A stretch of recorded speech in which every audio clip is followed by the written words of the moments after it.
बिस्मिल्लाहिर्रहमानिर्रहीम अस्सलाम वालेकुम वरहमतुल्लाहि वबरकातुहू। मैं हूँ हाफिज़ इज़ाफ़ा आवार और आज आप लोगों से कुछ बातें जो है वो शेयर करनी है। थंबनेल पे आप लोगों को पता लग गया होगा कि आज का टॉपिक किस चीज़ के लिए।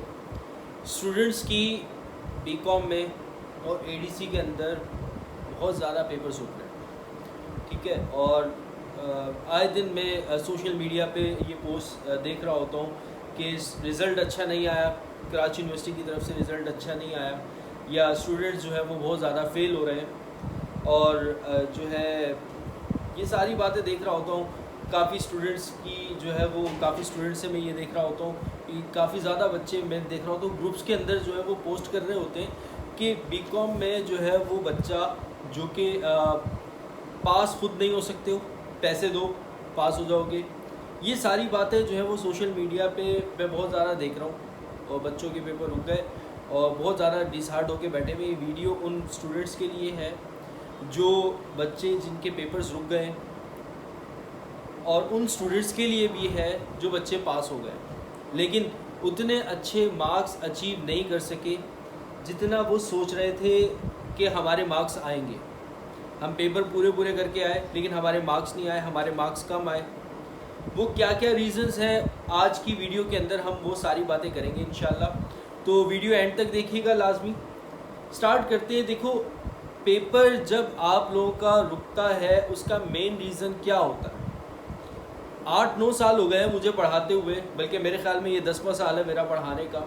ग्रेजुएशन को डील कर रहा हूँ तो ज़्यादातर मेरे पास जो भी स्टूडेंट आता है वो मुझे कहता है कि सर आप ये बताइए मुझे आईटीबी किससे पढ़ना है। तो अब से पहले मैं रेकमेंड कर देता था बच्चों को कि भाई तुम जाके अमीन खालिद से पढ़ लो। सर मुझे मैनेजमेंट किससे पढ़ना है, जाके अमीन खालिद से पढ़ लो। अच्छा सर जो है वो मुझे बिज़नेस लॉ किससे पढ़ना है, खालिद महमूद चीमा से पढ़ लो जाके। ठीक है, मतलब कि ये बुक्स हम क्या कर रहे थे, रेकमेंड कर रहे थे। और तकरीबन ऑलमोस्ट कराची का हर टीचर यही बुक रेकमेंड करता है। स्टैटिस्टिक्स किसकी पढ़नी है, आपने शाहिद जमाल की बुक ले लो, उससे करना है, मैं उसी से पढ़ाऊँगा। नॉर्मली यही हो रहा होता है, ठीक है। या फिर कुछ टीचर्स जो उस सब्जेक्ट के होते हैं आप लोग उनसे जाके पूछते हो तो वो आप लोगों को अपने नोट्स जो है वो प्रोवाइड कर देते हैं। लेकिन देखो बेटा, मेन रीज़न जो अब तक नज़र आ रहा है मुझे, जो मैं अपनी फीलिंग्स आप लोगों के साथ शेयर कर रहा हूँ, डिसहार्ट होने की ज़रूरत नहीं है। जिन बच्चों के पेपर रुक गए तो और जिन बच्चों के मार्क्स कम आए वो सारे सॉल्यूशंस मैं अपने इस वीडियो के अंदर जो है वो आप लोगों को बताऊँगा। सबसे बड़ा मेन रीज़न ये है कि जिन बुक्स से आप लोग पढ़ रहे हो ना, हम लोग खुद कराची यूनिवर्सिटी में हमें पता है पेपर्स किस तरीके से आ रहे होते हैं, कॉपीज़ किस तरह की होती हैं। सारी कॉपीज़ एक ही होती है, सब में अमीन खालिद का लिखा हुआ है। तो ज़्यादातर मेजॉरिटी स्टूडेंट्स उन बुक्स से पढ़ रहे हैं बुक्स के। और वो बुक्स पब्लिशर क्या करता है, हर साल सिर्फ उसका कवर चेंज करता है, अंदर का मटेरियल वैसे का वैसे ही है। जो उसने आज से 15 साल पहले बुक पब्लिश की थी या 10 साल पहले बुक पब्लिश की थी वही बुक चलती हुई आ रही है, ठीक है। उसके अंदर कोई चेंज नहीं है। फर्स्ट ईयर आईकॉम पार्ट 2 के अंदर सीजी की बुक जो है वो यूसुफ रहमानी की स्टूडेंट्स पढ़ रहे हैं। उस बुक को अगर आप देखो, उन्होंने तो गत्ता भी चेंज नहीं किया, वो हर साल वही पब्लिक को जो है वो पब्लिश करके दे रहे होते हैं बुक्स। अंदर का जो मटेरियल है ना बेटा, इकनॉमिक डेवलपमेंट ऑफ पाकिस्तान, ये इकनॉमिक डेवलपमेंट ऑफ पाकिस्तान हर साल चेंज होते हैं रेट्स, हर साल जो है वो चीज़ें नई आती हैं। आप इन्फ्लेशन रेट बता रहे होते हो, इकनॉमिक डेवलपमेंट ऑफ पाकिस्तान के अंदर इन्फ्लेशन रेट आ गया, आपका पर कैपिटा इनकम आ गई, या आपकी जो है वो एम्प्लॉयमेंट रेट आ गया, या आपकी जो है वो पॉपुलेशन रेट आ गया। ये हर साल चेंज हो रहा है ना आपका, लेकिन बुक में वही लिखा हुआ है, आप लोग वही याद कर रहे हो, ठीक है। जब आप लोग वही याद कर रहे हो और आप लोगों को बताया भी नहीं जा रहा, बल्कि टीचर्स वो टीचर्स, मैं सब टीचर्स की बात नहीं करूँगा, कुछ टीचर्स जो हैं वो कराची के अंदर बहुत अच्छा काम कर रहे हैं, मैं उनको अप्रिशिएट करता हूँ और उनके नोट्स देख के दिल खुश होता है। लेकिन ज़्यादातर टीचर्स मेजॉरिटी यही है कि उन्होंने क्या किया है, उन्होंने मेरे अपने जो है वो एक एग्जांपल देता हूँ कि जब हम पढ़ते थे तो हमारे टीचर ने हमें एक नोट्स दे दिए, ठीक है, और मैनेजमेंट के और कहा कि बेटा ये नोट्स याद कर लो, ये नोट्स जो है वो मैंने दिन रात जाग कर के बनाए हैं, बुक्स मैंने फॉरेन ऑथर्स की ली हैं और उनसे नोट्स को मर्ज करके मैंने ये नोट्स बनाए हैं आप लोगों के लिए इस साल। आप यकीन कीजिए जब साल एंड हुआ ना, और साल एंड होने के बाद कुछ क्वेश्चंस मुझे नहीं मिल रहे थे उन नोट्स में से, तो मैंने बाहर से अमीन खालिद की बुक परचेज़ की, और जब मैंने अमीन खालिद की बुक को याद करना शुरू किया ना, वही नोट्स पूरे के पूरे अमीन खालिद से लिखे हुए थे, ठीक है। और वो नोट्स आज भी वही चल रहे हैं, ठीक है। मैं बुराई नहीं कर रहा हूँ, लेकिन मैं जो रियलिटी है वो बता रहा हूँ। तो अब अपडेट नहीं है, अपडेट ना होने की वजह से आज भी बिजनेस कम्युनिकेशन की बुक में आप खोल के देख लो, अमीन खालिद की बुक में आज भी 7 C's की जगह 9 C's पढ़ाए हुए, उसने लिखे हुए 9 C's। हालांकि अब पूरी दुनिया के अंदर 7 C's ऑफ बिजनेस कम्युनिकेशन है या 7 C's of business writing principal है, और टीचर पढ़ा भी रहे हैं उसको 9 C's। तो वो चीज़ें ख़त्म हो चुकी है ना। अब पेपर में जब आपसे पूछ रहा है बिजनेस राइटिंग प्रिंसिपल लिख के बताओ, बच्चा 9 C's लिख कर आ रहा है, ठीक है। अगर पेपर में वो आपसे इन्फ्लेशन के हवाले से पूछ रहा है और इन्फ्लेशन रेट आपने 2001 का लिख दिया उसके अंदर और 2023 चल रहा है, तो एग्जामिनर क्या आपकी जो लिखा होगा उसको एक्सेप्ट करेगा? नहीं करेगा, कभी भी नहीं करेगा। एक हमारे टीचर थे, बड़े ख़ानदानी किस्म के टीचर, उन्होंने हमें बिजनेस लॉ पढ़ाई थी, अली इमरान साहब प्रोफेसर हैं, और बड़े ही कोई ख़ानदानी किस्म के टीचर थे, बड़े ही कोई ज़बरदस्त किस्म के टीचर थे। उन्होंने बिज़नेस लॉ पढ़ाई थी। बिज़नेस लॉ पढ़ाने के बाद उन्होंने हमें बताया था, क्योंकि वो टीचर कॉपीज़ को चेक करते थे, उन्हें पता था कि किस तरीके से बच्चों को लिखना है, वो हमें ये बताते थे। और बाद में हमने ये चीज़ें देखी भी रियलिटी में, जिस तरीके से उन्होंने बताया। उन्होंने कहा कि एक बच्चा जो 3 कॉपीज़ फिल कर रहा है बिज़नेस लॉ में, वो फेल हो रहा है, और एक बच्चा जो कि पूरी कॉपी भी फिल नहीं कर रहा, लेकिन उसके भी 70 से ऊपर नंबर आ रहे हैं। क्यों आ रहे हैं? क्योंकि उसने बिजनेस लॉ के अंदर पॉइंट टू पॉइंट लिखा हुआ है, सारी बात जो पूछी गई है वो बताई जा रही है। तो ये सारी चीज़ें मैटर करती है। और वो बच्चा जो 3 कॉपीज़ फिल करके आ रहा है, वो नीचे जो है वो क्या कर रहा है, सेक्शन भी ठोक रहा है, साथ में एग्जाम्पल्स भी ठोक रहा है, पूरे ख़ानदान की कहानियाँ लिख रहा है उस क्वेश्चन के अंदर। भाई इतना क्यों कर रहे हो? इससे पेपर रह जा रहा है आप लोगों का। आप लोगों को 5 सवाल अटैम्प्ट करने होते हैं, 6 सवाल आपको अटैम्प्ट करने होते हैं। क्वेश्चन को बड़ा करने के चक्कर में आप लोग लग जाते हो और आप 3 क्वेश्चन अटैम्प्ट कर पाते हो, बाकी के 2 क्वेश्चन रह जाते हैं। तो अब वो 3 क्वेश्चन में से फिर आपको चेक करके देगा ना, और वो भी आपने किसी ऐसी बुक में से लिखा हुआ है जो कि अपडेटेड नहीं है। तो एग्जामिनर क्या आपको मार्क्स देगा? 60 नंबर का पेपर कर आ रहे हो, क्या मार्क्स आपको देगा? कैसे आप मार्क्स अचीव करोगे? कैसे आप लोग पास होगे? तो मेन रीज़न सबसे पहला मैंने ये आइडेंटिफाई किया स्टूडेंट्स के लिए। अच्छा, दूसरा, ग्रेजुएशन के अंदर फेल होने का क्या है वजह, क्या रीज़न है कि स्टूडेंट्स नॉर्मली जॉब कर रहे हैं ग्रेजुएशन के अंदर। ज़्यादातर बच्चे जिनको मैं पढ़ा रहा होता हूँ, तो अल्हम्दुलिल्लाह हमारे पास अभी भी ऑनलाइन की और या कोचिंग सेंटर में जहाँ पे भी हमारी क्लासेस चल रही हैं, जहाँ पर मैं पढ़ा रहा होता हूँ, मेजॉरिटी ऑफ स्टूडेंट्स जो है वो जॉब कर रहे हैं, गर्ल्स भी और बॉयज़ भी। और बहुत अच्छी बात है कि आप लोग जॉब कर रहे हो, ये अवेयरनेस होनी चाहिए बच्चों के अंदर कि उन्हें कमाना आना चाहिए कि किस तरीके से कमाया जाता है, और आपका एक्सपीरियंस भी काउंट हो रहा है। ये आगे चल के आपको हेल्प करेगा जब आपकी डिग्री कंप्लीट हो जाएगी। तो लेकिन जब जॉब कर रहे होते हैं ना, तो सेठ तो फिर वो कहता है कि काम करके मुझे दिखाओ, और जब वो कहता है मुझे काम करके दिखाओ, तो आप लोगों का जो अपना काम है पढ़ने वाला, वो रह जा रहा है, ठीक है। अब जब वो रह जा रहा है, आप लोग जब जॉब से सुबह 9 बजे जा रहे हो और रात को जो है वो 7 बजे 8 बजे 6 बजे घर में घुस रहे हो, और पूरी दुनिया से लड़कर आ रहे हो। एक किस्म का जॉब करने का मतलब यही है ना, पूरी दुनिया से लड़कर आना। और फिर आ रहे हो तो फिर आप क्या किताब उठाओगे, क्या कोचिंग सेंटर जाओगे, और क्या पढ़ोगे, और क्या याद होगा आपका, और क्या कंसेप्ट आप लोगों के क्लियर हो? कुछ भी नहीं होगा। तो फिर यही स्टूडेंट्स फिर क्या कर रहे होते हैं, एंड में आखिरी के महीने में मेरे पास आ रहे हैं, किसी और टीचर के पास जा रहे हैं कि सर हमारे पेपर जो है वो 15 दिन बाद है, अब हमें इंपॉर्टेंट क्वेश्चंस बता दीजिए।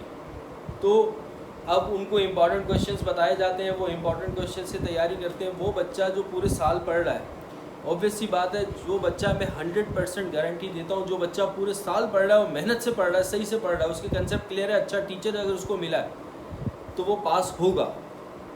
लेकिन जो बच्चा आखिरी के 15 दिन में पढ़ रहा है ना, बीकॉम की तैयारी, भाई एडीसी की तैयारी आखिरी के 15 दिन 1 महीने के अंदर नहीं होती है। ये पूरे साल का आपका सिलेबस डिज़ाइन किया हुआ है, पूरे साल आप मेहनत करते हो ना, फिर जाके आपको उसका रिज़ल्ट मिलता है। तो दूसरा रीज़न ये होता है कि पढ़ाई के लिए टाइम नहीं है, ठीक है।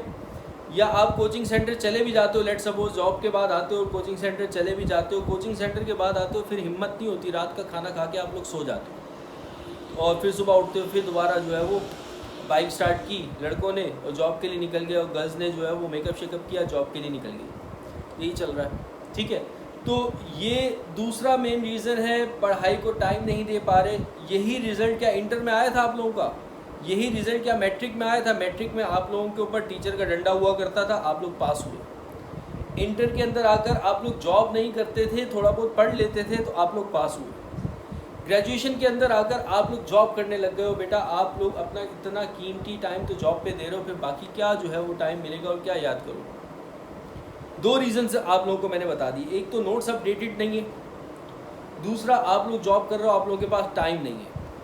अच्छा, तीसरा जो है मिसगाइड बहुत किया जा रहा है। देखो एक एग्जांपल आती है मेरे माइंड में कि एक गांव था और वहाँ पर उनके पास जो है वो उन्होंने एक दरख्त को गिराना था, और जब उन्होंने दरख्त को गिराना था तो वो सारे गांव वाले इकट्ठे हो जाते थे और उस दरख्त के पास चले जाते थे और खूब जो है वो उसको गालम गलोच और उसके सामने बुरी बातें उसको करते थे कि तू तो ऐसा है, तू तो ऐसा है, तू तो ऐसा है।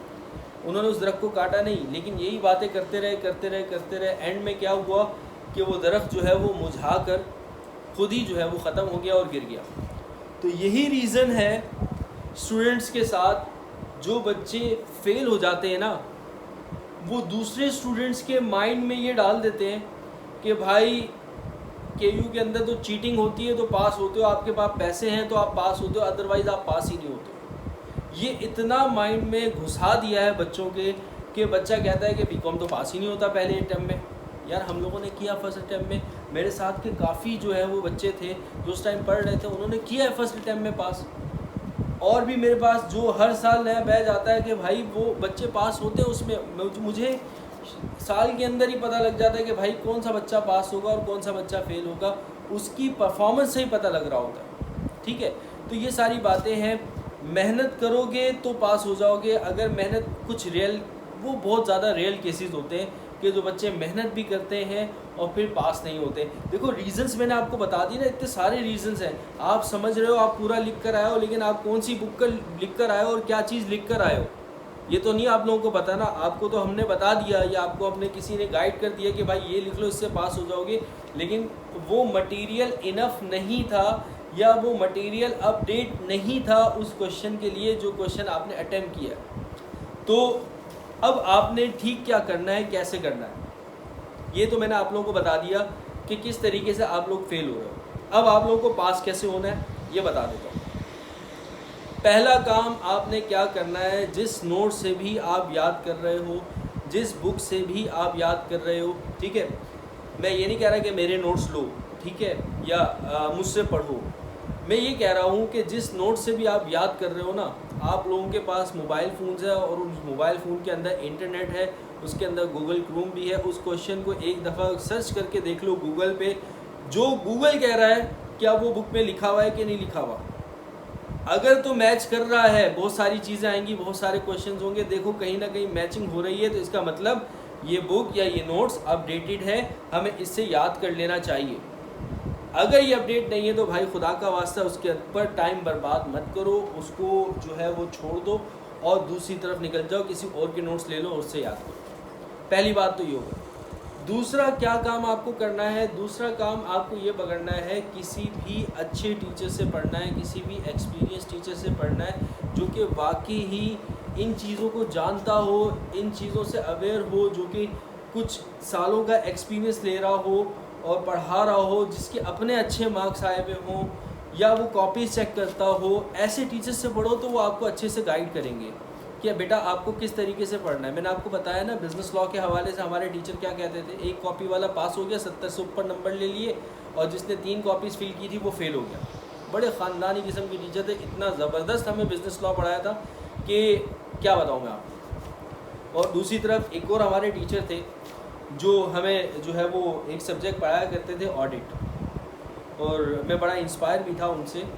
और ऑडिट के अंदर जो है वो उन्होंने जो खुद पढ़ा हुआ था बीकॉम के अंदर, टैक्स के जब उन्होंने सवालात हमें करवाए, तो जब उन्होंने खुद बीकॉम किया था आज से 6-7 साल पहले, 8 साल पहले, वही टैक्स रेट इम्पोज करवाए हमें उस साल, तो ऑब्वियस सी बात है वो टैक्स रेट उस साल चेंज होगा। हर साल जून 30 को जब बजट अनाउंस होता है तो आपके टैक्स रेट चेंज हो रहे होते हैं, वो सारी बातें चेंज हो रही होती हैं। वो तब की बात थी, अब की बात है, अपडेट नहीं थे जिसकी वजह से स्टूडेंट का नुकसान हो। तो आपने ख़ुद कंपैरिजन करना है कि हमें किससे पढ़ना है और किससे नहीं पढ़ना, ठीक है।